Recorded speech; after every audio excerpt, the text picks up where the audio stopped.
The other time we have started the calculation of a bubble diagram, which is given here,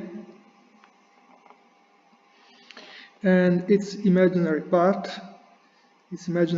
contributes to this side of the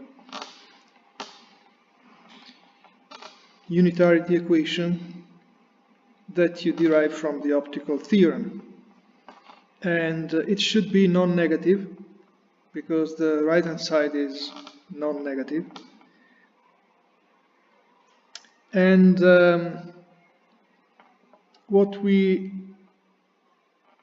studied was, to begin with, the case of a generic scalar with no prescription.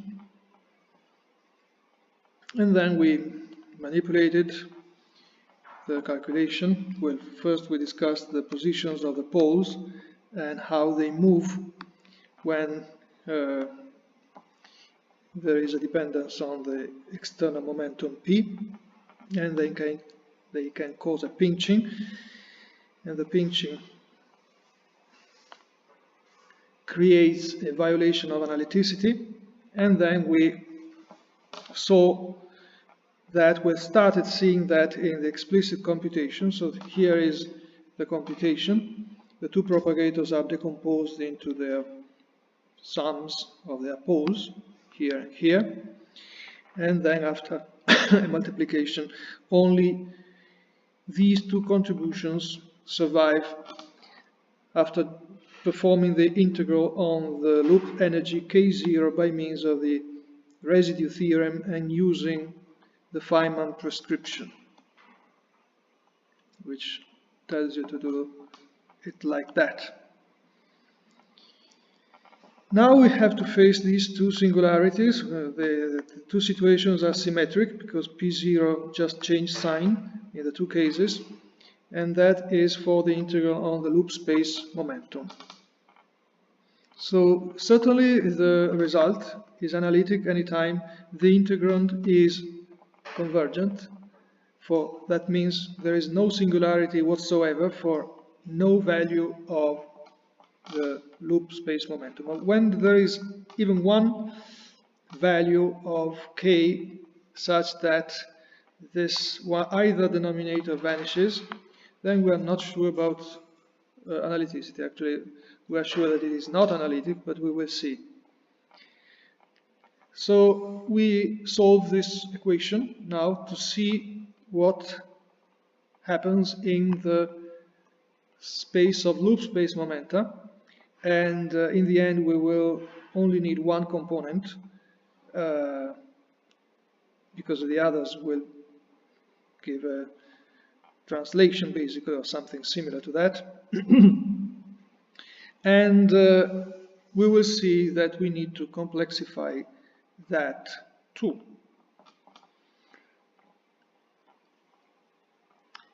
So let's solve this equation for k, and we will actually, for future purposes, we will consider two different masses, and the external momentum P will be directed along x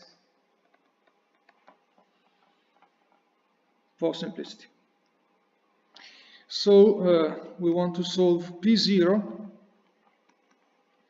equals square root of that, k squared. We will write it as kx squared plus k perpendicular squared plus m1 squared. Actually, let me move this to the left-hand side. And then we have p squared, space p squared, which is px squared, plus k squared, which is kx squared, plus k perpendicular squared. Then there is minus 2p dot k, and that is minus 2px kx, because we have chosen p equal to that thing, plus m2 squared. So now we square both sides.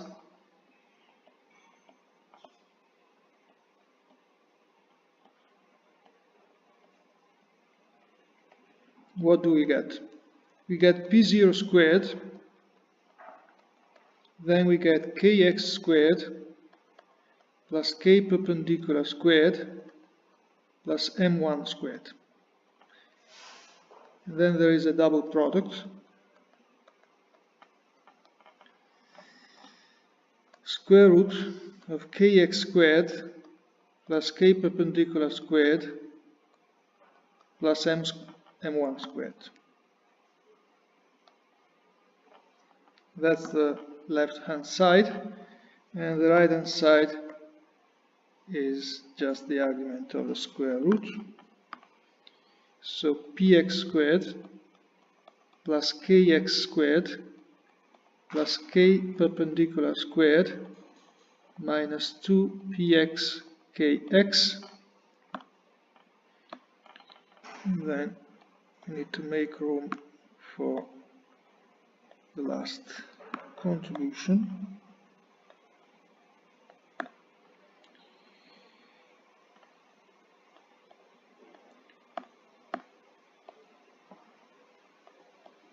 Which is plus m2 squared. So we can simplify something, k squared and k perpendicular squared. And now we isolate the square root because we have to square another time. So we move the square to the right-hand side and the rest to the left-hand side. P0 squared, here we will get P0 minus space P squared, that is 4 momentum squared. So we will write that as P squared with no index. P squared, so that takes care of this and this, plus 2px kx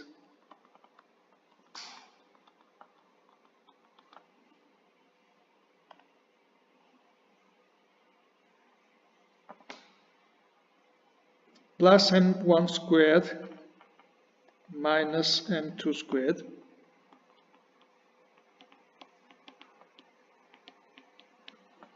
that's equal to 2p0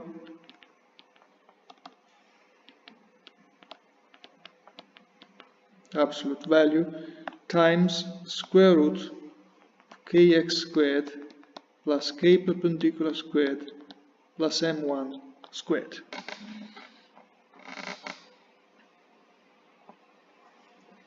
Let me just define delta equal to p squared minus plus m1 squared minus m2 squared. That's Lorentz invariant. You see that this equation is not Lorentz invariant because we have been breaking everything basically. By integrating on the loop space moment, on the loop energy, we have already lost manifest Lorentz invariance. So we have a delta plus 2px kx equals 2 absolute value of p0, maybe p0 like that, square root kx squared plus k perpendicular squared plus m1 squared. Then we square again. So we get delta squared plus 4 px squared kx squared plus 4 px kx delta. And that's equal to 4 p0 squared kx squared plus k perpendicular squared plus m1 squared.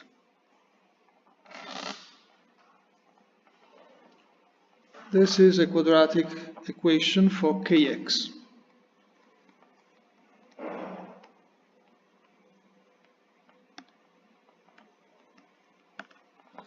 So first we rewrite it in a better form.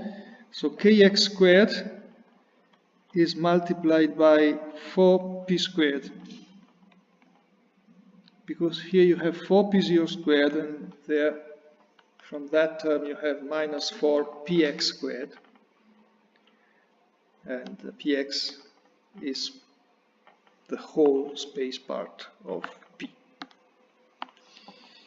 So those two terms are like that. Then you have minus 4px kx delta, this is the linear term, and then you have plus 4p0 squared k perpendicular squared plus m1 squared minus delta squared. That is equal to 0. So this is the quadratic equation, and I will write and study the solution of it. So kx is 1 divided by 4p squared times 2px delta plus or minus square root of 4px squared delta squared minus, have to multiply this times that, so we have minus 16 p0 squared p squared k perpendicular squared plus m1 squared plus 4p squared delta squared.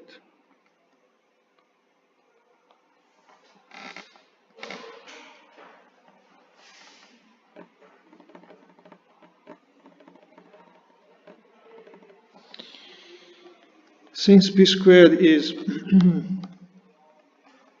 p0 squared minus px squared, there is a px squared that cancels here and here, so you have something multiplied by p0 squared on both sides, and you can take p0 out of the square root. So, first contribution is px delta divided by 2p squared.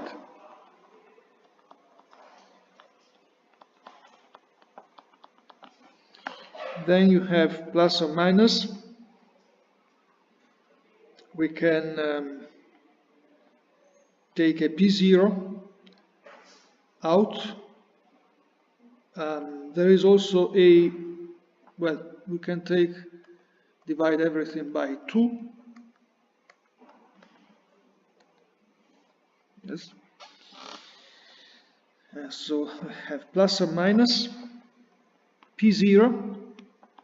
We should write the absolute value of p0, but there is a plus or minus.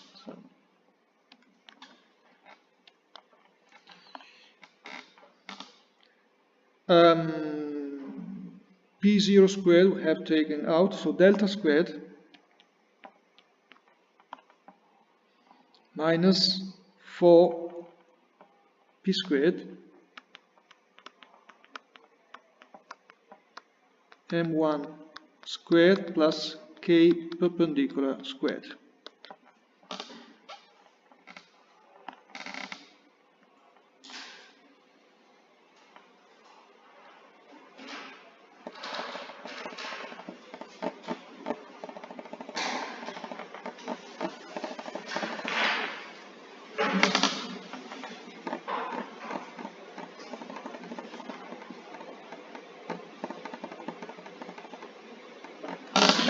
Let's first apply this to our simple case, m1 equal m2 equal n. That case, delta is p squared,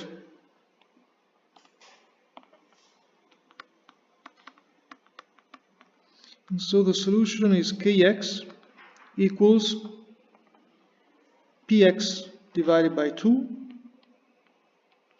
plus or minus p0 divided by 2, and then this is a p squared squared. Let's take this p squared inside, so this is 1.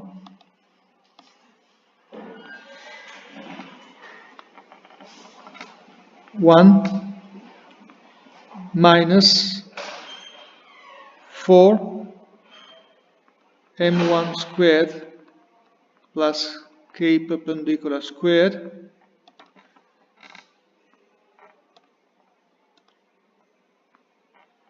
divided by p squared.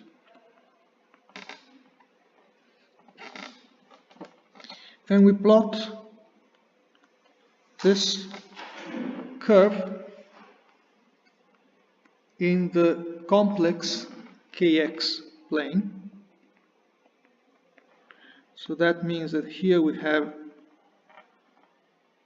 the real part, because in general this will be complex, because the square root can be can give an imaginary part. So we complexify the loop momentum.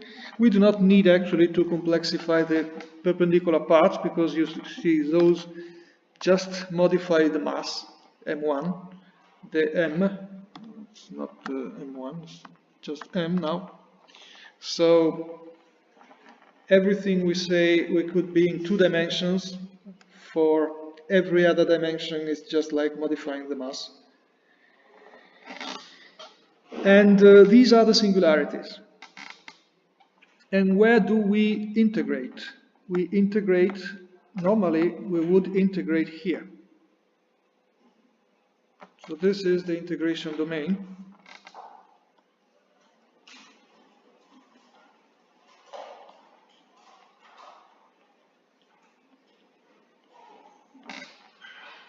But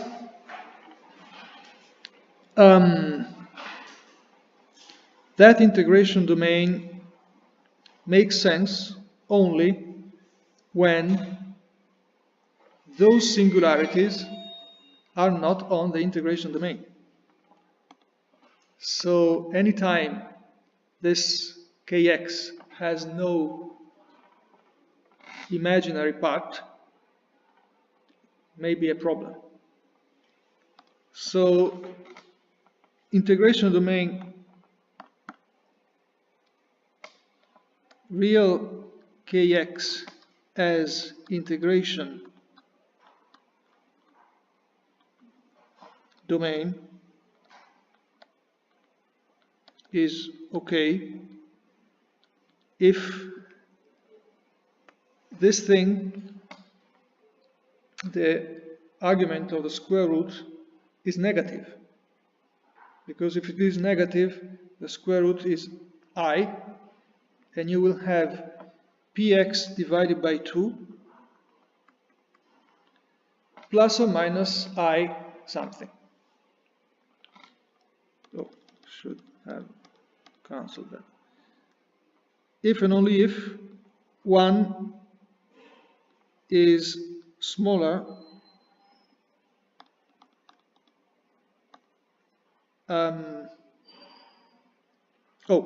I took, so this is delta squared. I took p squared inside the square root, but p squared could be positive or negative. Again, it doesn't matter because I have a plus and minus. So, but it must be noticed that p squared could be positive or negative. Well, if p squared is negative, actually there is no problem, because this will always be real. Well, there is always a problem. Let's see, if p squared is negative,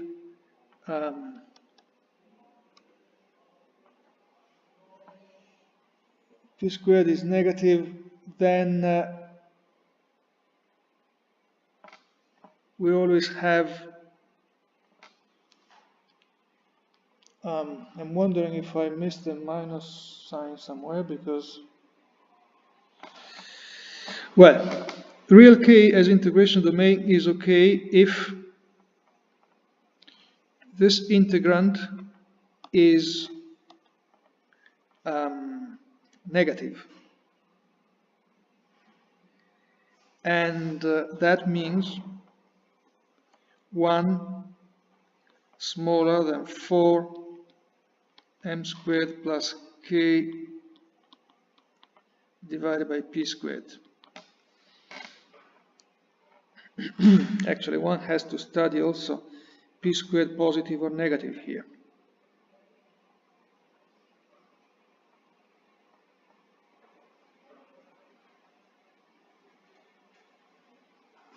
So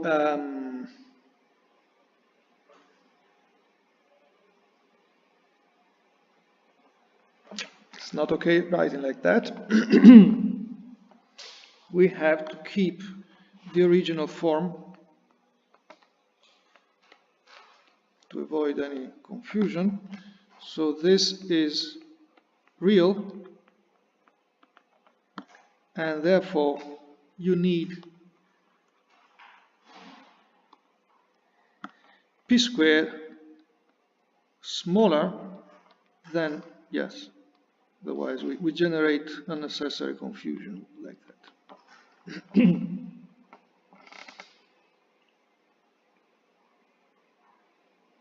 But the point is that for p squared negative you never have any problem, because if it is negative, this is negative, and you always have an imaginary part, and so your points will be something like that, your singularities, px divided by 2 plus or minus some imaginary part. And since they are far away from your integration domain, you do not have any problem. So this root is by square or by default? Because delta is by some p squared, so... Oh, yes. Yes.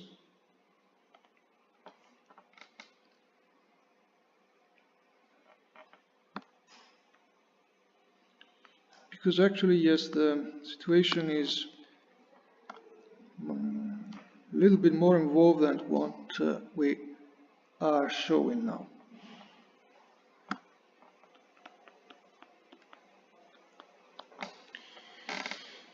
So,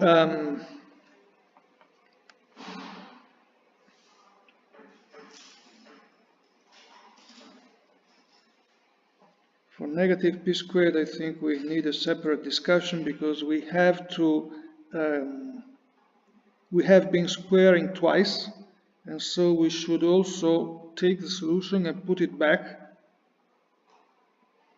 inside, and you see that P0, let me see, P0 is certainly positive, yes. I think that it's necessary, when you take it back inside, to have p squared positive. Therefore, momentum squared positive, to have a solution of this. So in the general case, maybe it is not that easy to see, or not immediate, but let me see here.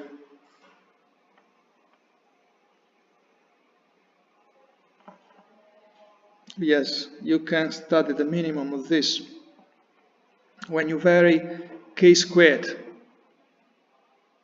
And the minimum of this is larger than tells you that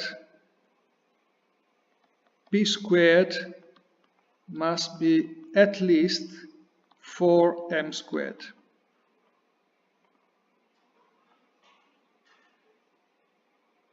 To have a solution, which means for real values of K.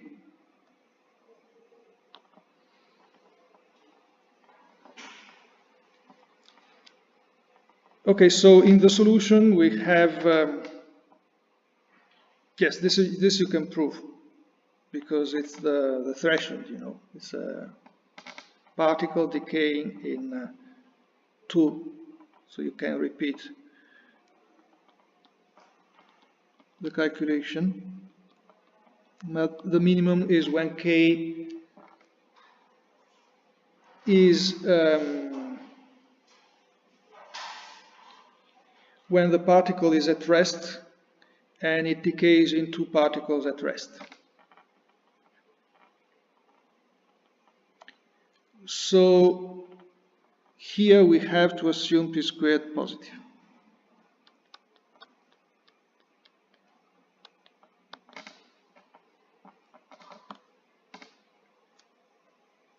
Otherwise, from here you have a kx that is apparently real for p squared negative, because if p squared is negative, this is negative, and this is negative, so the square root would be real. And then apparently you have 2 real solutions, but those real solutions are not solutions of that thing. So bottom of the story is when p squared is negative, there is no real solution, and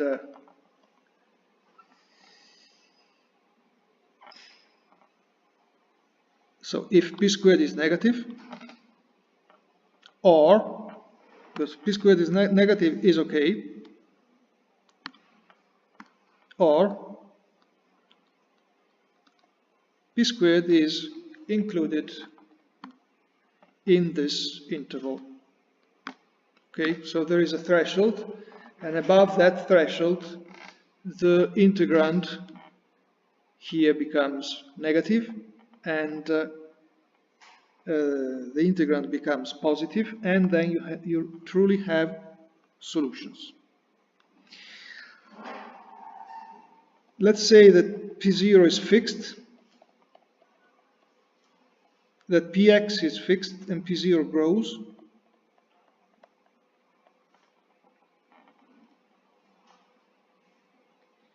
Then you can study this function kx in the complex plane here. And when P0 grows, p squared will exceed the threshold. So what happens?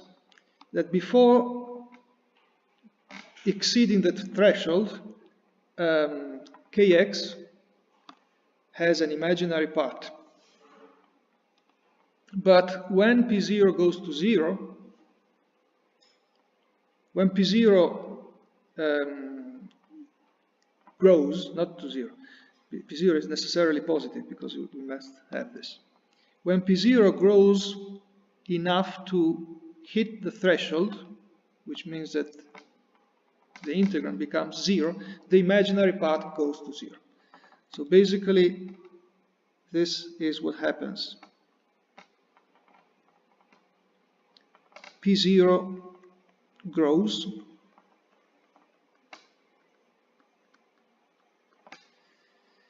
and it's fine. We should actually make two plots at the same time. And check what happens at the same time in the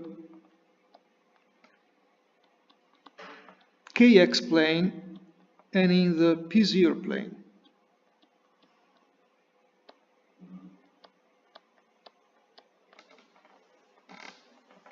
So basically, we are here. Let's say there is a threshold which is corresponding to that.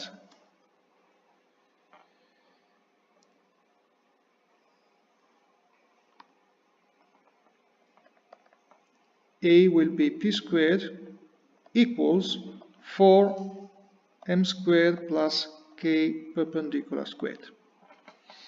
So let's say we are below that, we are here. And when p0 is below the threshold, you have two solutions, kx, with two imaginary parts, which are opposite to each other, and that is it. Then let's say you move here, and then your imaginary part gets smaller.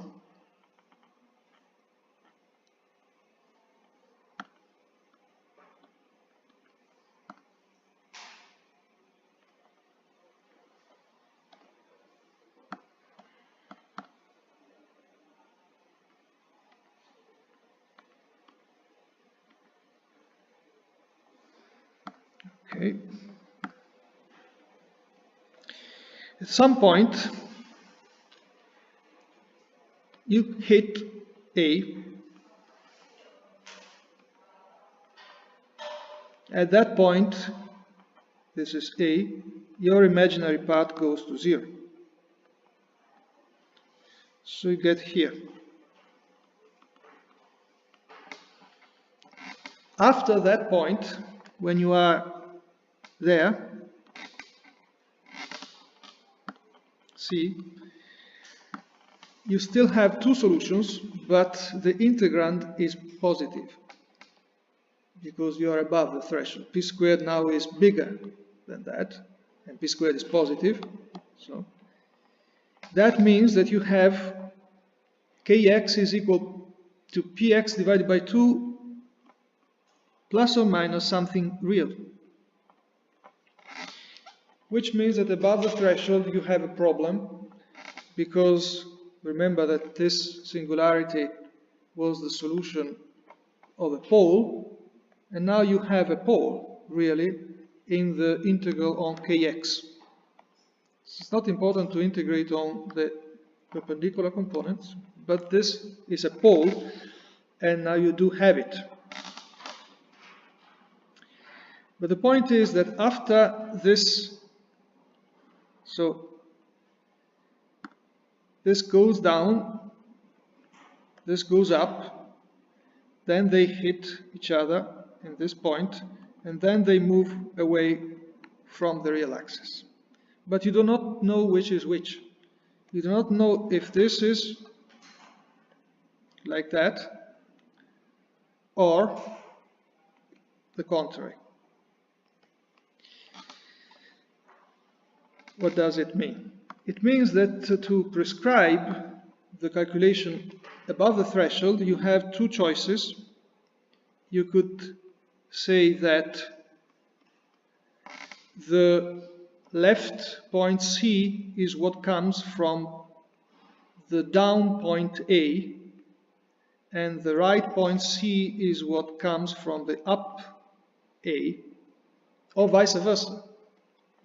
And that amounts to deform the integration domain here in two ways. Okay?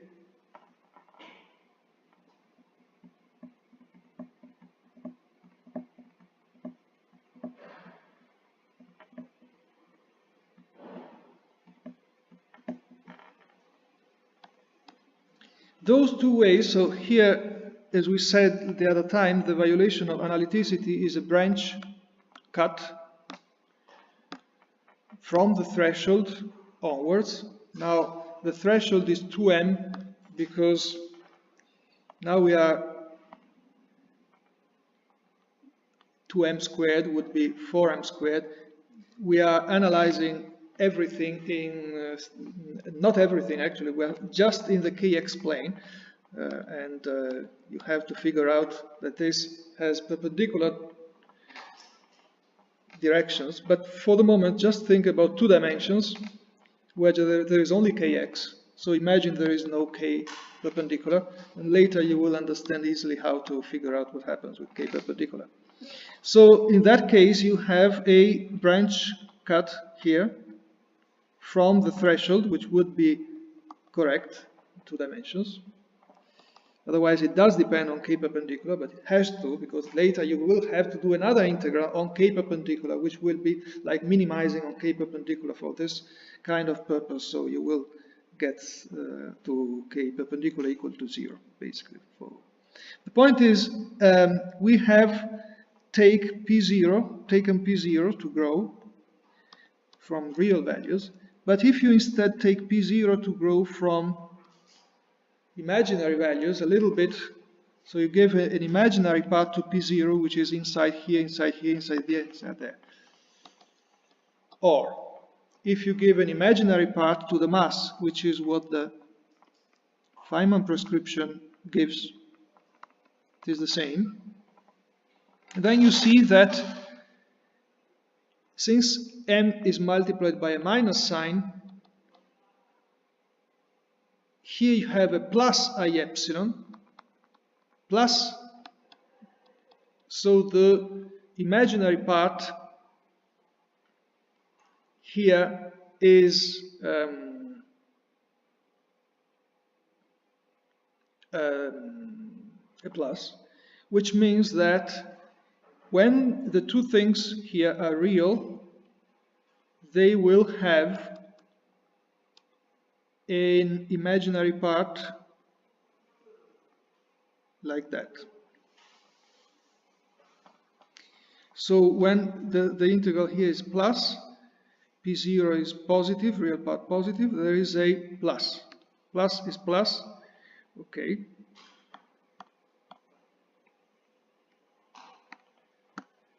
And therefore you will move these two things there. Which means that it is sufficient, when the Feynman prescription gives an imaginary part to the mass, it's sufficient to avoid those singularities. So it's like saying, you make this choice. And the Feynman prescription corresponds to circumventing the singularity from above, because it is equivalent to the Euclidean rotation, well, the Wick rotation from the Euclidean.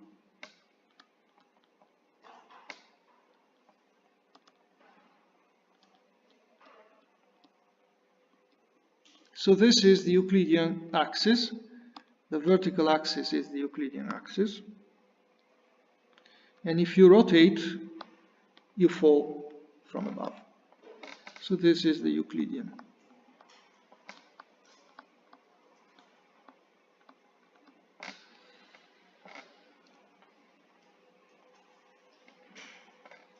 And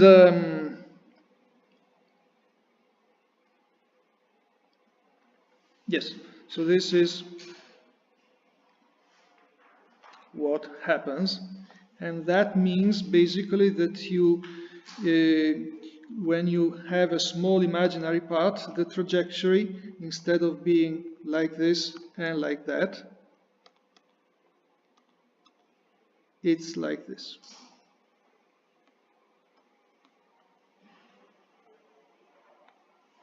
Which shows you that indeed the point from above goes to the right, and the point from below goes to the left. If you use the other prescription, plus I epsilon, or you move down here, below the cut, circumvent the branch point from below, you will have the contrary option, the opposite option, which will be this one. So this is just a matter of plotting these cases. You can do it with a software and without the whole discussion we have been making, but that is what it is. And that tells you that it is necessary to deform both the energy, the loop energy, and the loop space momentum, or something that the Feynman prescription does automatically is putting an I epsilon on the mass, because in that case it acts on everything the correct way. Because it is Lorentz invariant, manifestly Lorentz invariant prescription, so it acts on all 4 components of P. And that is what the I epsilon prescription does.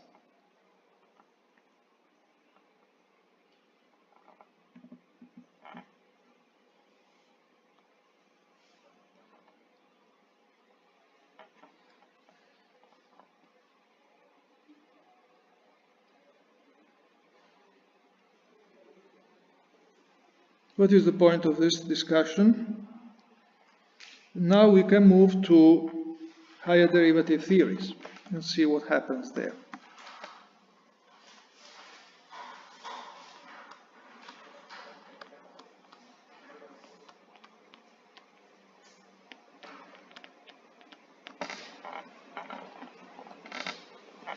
And we see that in higher derivative theories we have basically the same formulas we have been working out.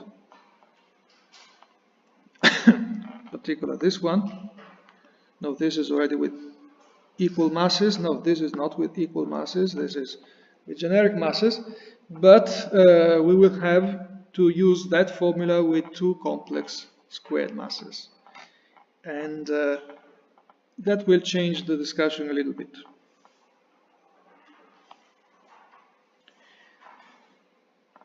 So in higher derivative theories, you can have propagators which are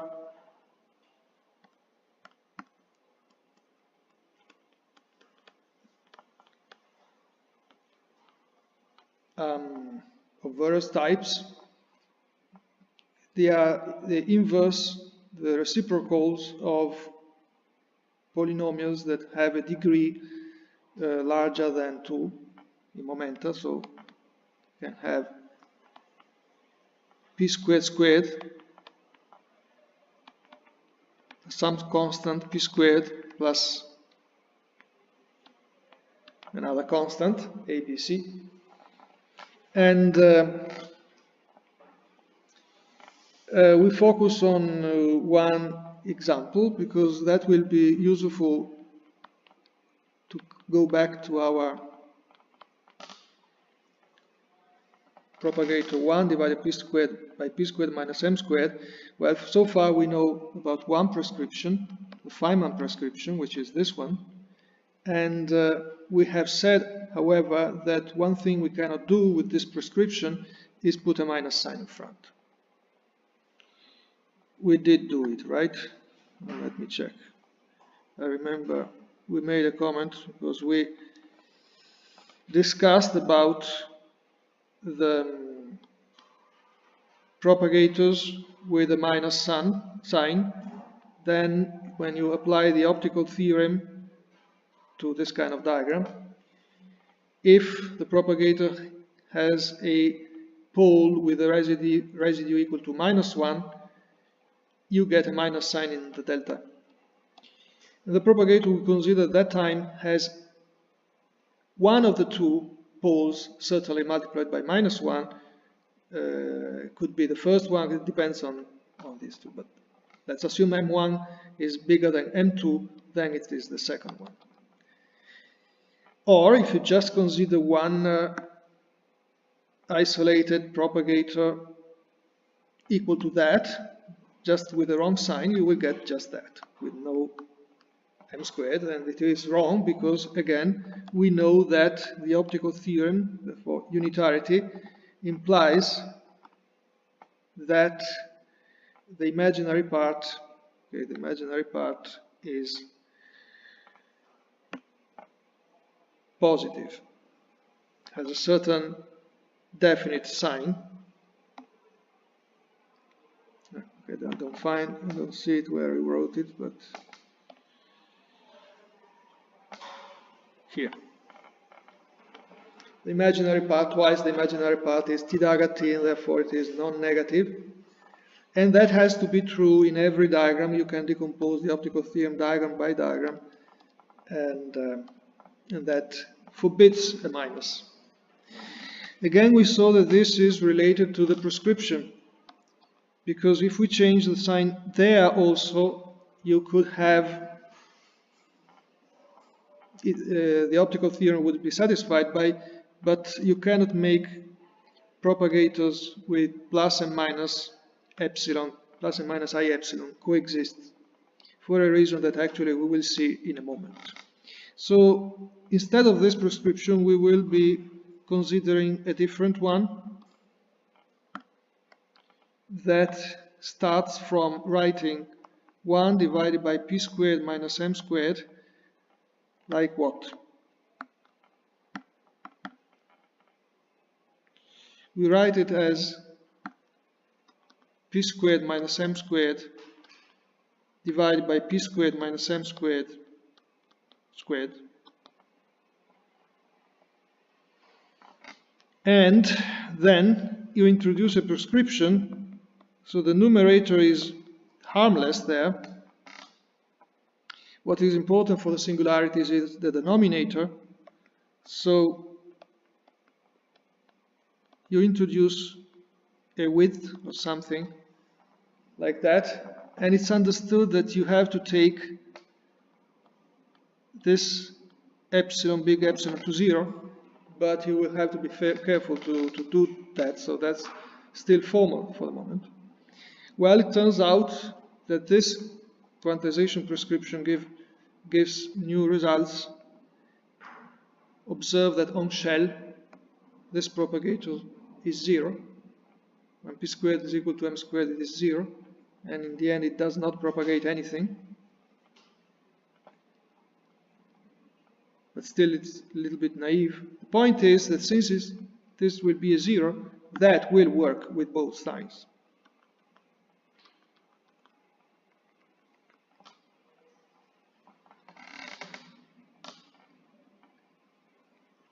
And so going back to our unitarity equation, remember we said that at some point, let me check where it is here, we said that there is a pseudo-unitarity equation that is easy to prove in higher derivative theories with the Feynman prescription, and that gives a sort of identity where instead of having what you expect for unitarity, which is a completeness relation there, you have a wrong relation where you have plus or minus ones, plus or minus 1 factors. With this new quantization prescription, you can have plus 1 or 0, and the zeros can be projected away, and that gives unitarity in a subspace. So we want to move to this. That's why we are interested in studying this kind of denominators. We can take epsilon finite for the moment. So let us focus on, again, the numerator is not important for the singularity discussions. Whenever there is a pole, the numerator will be something. Possibly could be a 0, it could improve the situation, cannot make it worse. So let's focus on a propagator like this.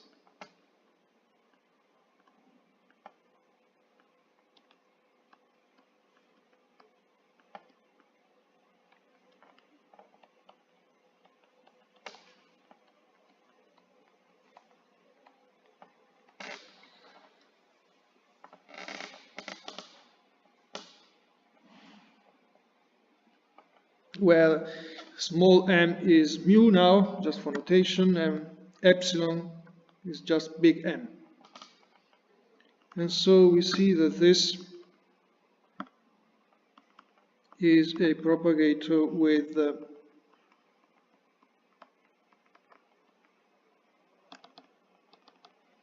it's just one of the propagators we studied, with complex masses, however.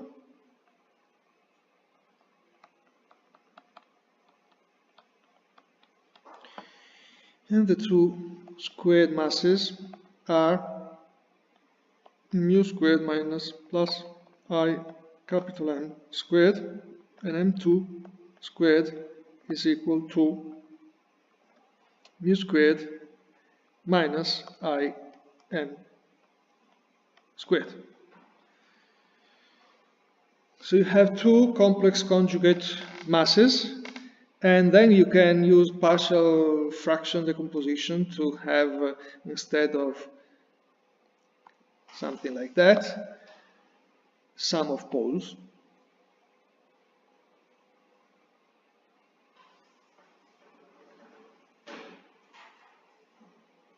Here.